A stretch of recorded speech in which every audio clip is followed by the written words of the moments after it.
Let the year 2017 see us consolidating this joint and collective approach to industry-wide challenges and problems.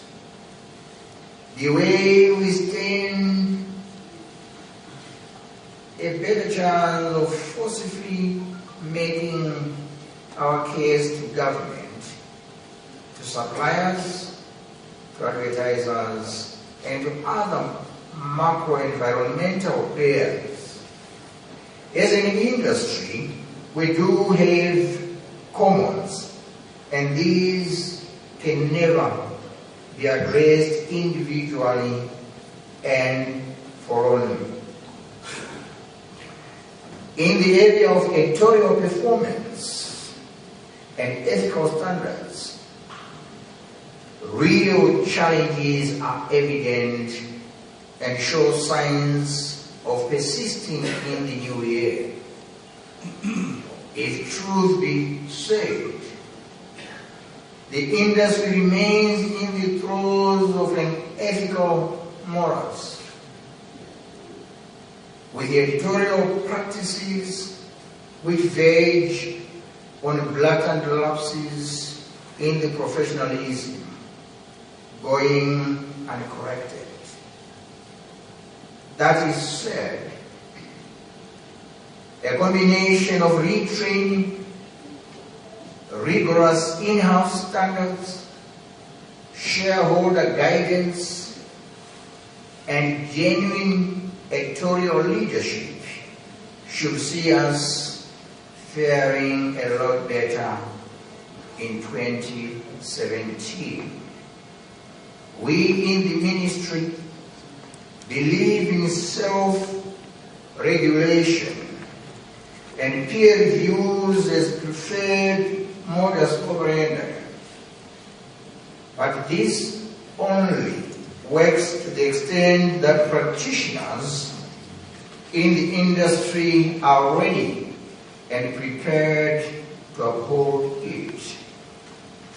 It will be a sad day indeed when the requirements of professional and ethical discipline will have to be imported into your workplaces. That day should never come, which is why we must act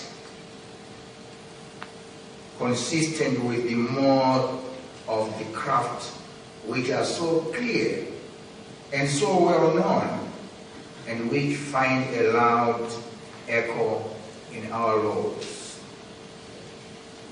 The ministry will try in the coming year to lead in the process of developing comprehensive policies for all facets of our media industry. Fortunately, we have lots of documentation on which to ground this process, not at least the IMPI report, which must now be digested into a well-wrought policy, one which is elastic enough to accommodate the various sub-disciplines of our industry. An emerging challenge relates to fake news, which has become the bane of this era, dominated by the new media.